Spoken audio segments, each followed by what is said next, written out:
اعوذ باللہ من الشیطان الرجیم بسم اللہ الرحمن الرحیم۔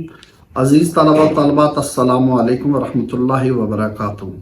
سورہ البقرہ کی آیت نمبر 67 سے لے کر 73 تک یہ آیات جو ہیں ان کے اندر ایک اور واقعے کی طرف اللہ تعالیٰ نے اشارہ کیا ہے، اور یہ واقعہ بھی بنی اسرائیل کا ہے جس کے اندر گائے کا ذکر ہے۔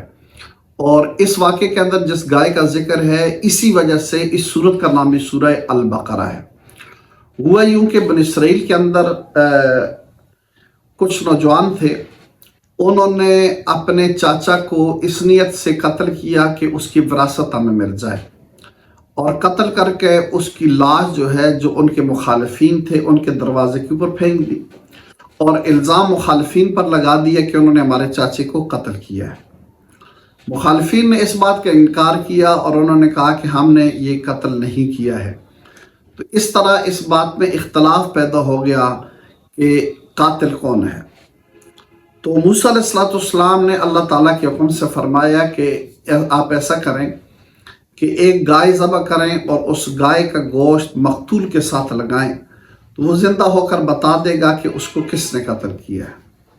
اب یہ لوگ چونکہ ایسا کرنا نہیں چاہتے تھے، وہ تو قاتل کو چھپانا چاہتے تھے، ظاہر نہیں کرنا چاہتے تھے، اس لیے انہوں نے مختلف قسم کے اعتراضات شروع کر لیے اور موسیٰ علیہ السلام سے پوچھا کہ جس گائے کا آپ کہہ رہے ہیں کہ اسے ہم ذبح کریں وہ کیسی ہونی چاہیے؟ تو موسیٰ علیہ السلام نے فرمایا کہ اللہ تعالیٰ فرماتا ہے کہ وہ گائے جو ہے نہ بوڑھی ہو اور نہ بچی ہو، درمیانی ہونی چاہیے۔ اب انہوں نے کہا ٹھیک ہے، یہ تو سمجھ آ گئی کہ وہ درمیانی ہونی چاہیے، لیکن اس کا رنگ کیسا ہو یہ بھی ہمیں آپ بتا دیں۔ تو موسیٰ علیہ السلام نے فرمایا اللہ تعالیٰ فرماتا ہے کہ وہ گائے زرد رنگ کی ہو اور دیکھنے والوں کو بھلی معلوم ہوتی ہو، اچھی لگتی ہو۔ انہوں نے کہا ٹھیک ہے، یہ تو پتہ میں چل گیا، لیکن گائے ابھی بھی شک میں ہم پر ہے، واضح ہمیں نہیں ہوا کہ گائے کیسی ہونی چاہیے۔ تو موسیٰ علیہ السلام نے فرمایا کہ ایسا کرو کہ وہ گائے جو ہے وہ اس نے نہ ہال چلائی ہو زمین میں، اور نہ اس نے پانی کو کھینچا ہو، یعنی راٹ وغیرہ نہ کھینچا ہو، اور پانی نہ کھیتیوں کو پلایا ہو، یعنی کوئی کام کاج نہیں کیا ہو، بالکل صحیح سالم ہو، اس پر کوئی داغ وغیرہ نہ ہو۔ اب نشانی تو ساری بتا دیں تو وہ مجبور ہو گئے، اور بڑی مشکل سے انہوں نے وہ ایک گائے خریدی، اور خریدنے کے بعد وہ ذبح کی جس کے اندر یہ ساری نشانیاں تھیں، اور اسے مقتول کے ساتھ لگایا اس کا گوشت۔ تو مقتول نے اٹھ کر بیٹھ گیا اور اس نے بتا دیا کہ مجھے فلاں شخص نے قتل کیا ہے، اپنے بھتیجوں کے بارے میں اس نے بتا دیا۔ تو ظاہر پھر وہ مر گیا اپنا بتانے کے بعد۔ ان آیات سے جو چیز ثابت ہوتی ہے وہ یہ ہے کہ زیادہ سوال کرنا سے انسان مشکلات کے اندر پڑ جاتا ہے۔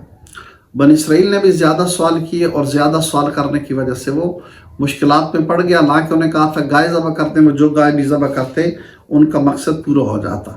نبی کریم صلی اللہ علیہ وسلم کی امت کو بھی اللہ تعالیٰ نے یہی حکم دیا ہے، اور فرمایا کہ یا ایھا الذین آمنوا لا تسألوا عن اشیاء ان تبد لکم تسؤکم، کہ اے ایمان والو تم زیادہ سوال چیزوں کے بارے نہ کیا کرو کہ اگر وہ تم پر ظاہر کر دی جائے تو پھر تمہارے لیے مشکل ہو جائے، یعنی زیادہ سوال نہ کرو، اگر وہ ظاہر ہو جائیں گے تو تمہیں برا لگے گا اور تمہارے لیے مشکل ہو جائے گا ان پر جو ہے عمل کرنا۔